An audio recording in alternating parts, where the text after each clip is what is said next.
बांग्लादेश का prime minister Mohammad Yunus को अब अकल ठिकाने पे आ गया है। भारत के सामने अब घुटने टेकने की नौबत आ गई है। बांग्लादेश में अगस्त के महीने में तख्ता पलट के बाद शेख हसीना को भारत ने शरण दिया है। उसके बाद अब बांग्लादेश को मोहम्मद यूनुस चला रहे हैं। मोहम्मद यूनुस को लगा कि भारत के बिना हम देश को चला सकते हैं, लेकिन वो आज गलत साबित हो गया। खाने पीने से लेकर बिजली में और एक्सपोर्ट में भी काफी चीजों से अब बांग्लादेश काफी दिक्कतों का सामना कर रहा है। अब बांग्लादेश का prime minister Mohammad Yunus PM Modi से मदद की मांग कर रहा है। खबर यह है कि अभी तक बांग्लादेश के ऑफिसर भारत के ऑफिसर से दूरी बना रहे थे, अब वही भारत से बातचीत करने चाहते हैं। कहना है कि बांग्लादेश के अधिकारी जल्द ही भारत का दौरा करने वाले हैं, जिसमें वह लैंड पोर्ट यानी बांग्लादेश के इंफ्रास्ट्रक्चर डेवलपमेंट पर बात करना चाहते हैं। बांग्लादेश अब अपनी लैंड पोर्ट यानी बंदरगाह को भारत के साथ मिलकर डेवलप करना चाहता है। इसलिए अब बांग्लादेश भारत से बात करना चाहता है कि उनकी व्यापार रुक चुका है, वो वापस से उसी गति से चल सके, क्योंकि उनकी अर्थव्यवस्था पूरी तरह से गिर चुकी है।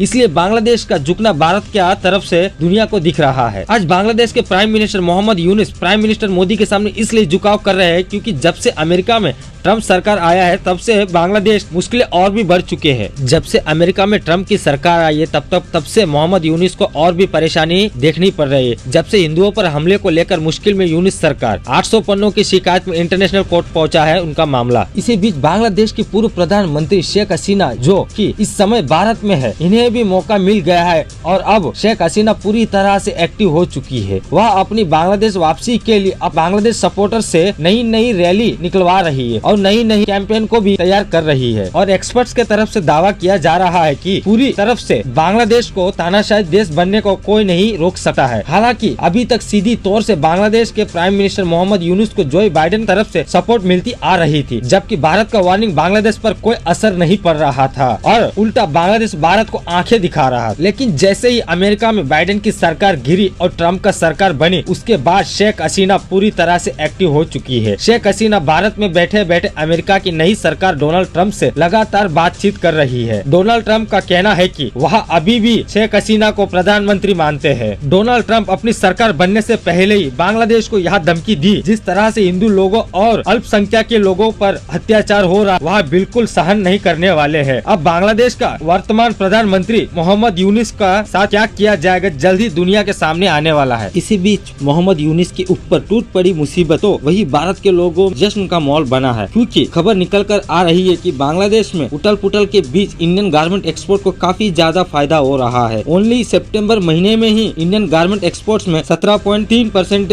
ग्रोथ मिली है। बांग्लादेश का उतल पुतल सिचुएशन भारत का टेक्सटाइल इंडस्ट्री काफी ज्यादा फायदे में है, इसलिए इससे खाली इंडिया का जीडीपी ही नहीं, स्टॉक मार्केट में भी काफी ज्यादा बढ़ोतरी देखी जा रही है। दरअसल अमेरिका में ट्रम्प के आने से ही शेख हसीना पावर में आ गई है और शेख हसीना का सपोर्टर्स बांग्लादेश में रैली निकाल के इलेक्शन की मांग कर रहे हैं। फिलहाल मोहम्मद यूनुस के साथ क्या करना है वो तो इंटरनेशनल क्रिमिनल कोर्ट डिसाइड करेगी। अब तो इस बात की भी उम्मीद बढ़ गई है कि शेख हसीना का फिर से बांग्लादेश में आने का संभावना ज्यादा है, क्योंकि मोहम्मद यूनुस के आने के बाद से बांग्लादेश की इकोनॉमी पूरी तरह से तबाह हो गई है। चलो फ्रेंड्स, मिलते हैं अगले वीडियो में। अगर आपको ये वीडियो अच्छी लगी तो लाइक शेयर सब्सक्राइब कर लेना और कमेंट करना ना भूलें।